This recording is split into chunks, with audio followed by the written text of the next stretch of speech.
about for you, James? You're normally a submariner, but you're also out in the heat, so not really your normal situation. Yes, of course, yeah. About 2 years ago, I decided change was needed.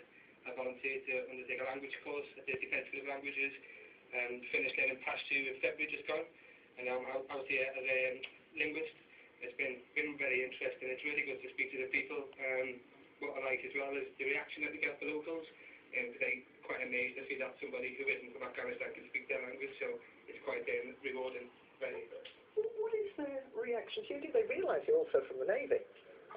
At first, no. Obviously, because this country is landlocked, a lot of them don't really know what a Navy is, so it's quite difficult to explain. One, I'm in the Navy, and when I have to say I work on submarines, then that's a whole new conversation. That's not something Afghanistan's likely to get in the near future. And Ian, how about you? You're a cultural advisor. What does that entail? Yeah, it principally involves working out the patrol bases.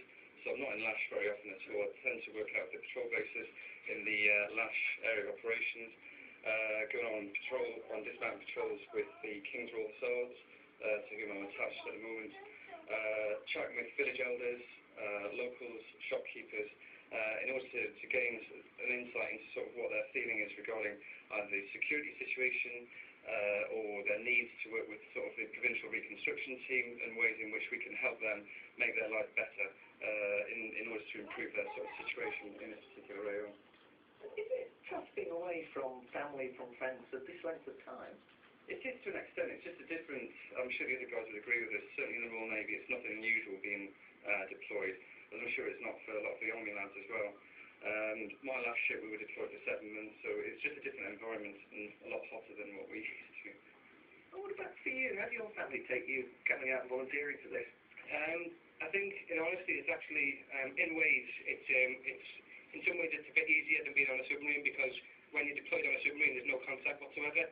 There's no emails, there's nothing. So at least out here, I have the luxury of being able to, phone my wife Claire, speak to my daughter Tilly, and my family. So in that respect, it's quite good. But at the same time, obviously, they do worry, and especially my mother, she panics and worries a lot. So we have to reassure her a lot that I'm fine and it's going okay and stuff. James, Ian, Derek, thank you very much for joining us here today. I've never thought of Helmand as being better than being on a submarine, but I think everyone out here today very appreciative that people in the UK are thinking of the men and women out here who've still got another 3 months left to go. It's a pretty difficult summer, the heat, all of that really does get to you, and I can tell you we've only been here for a week. I don't know how people do 6 months.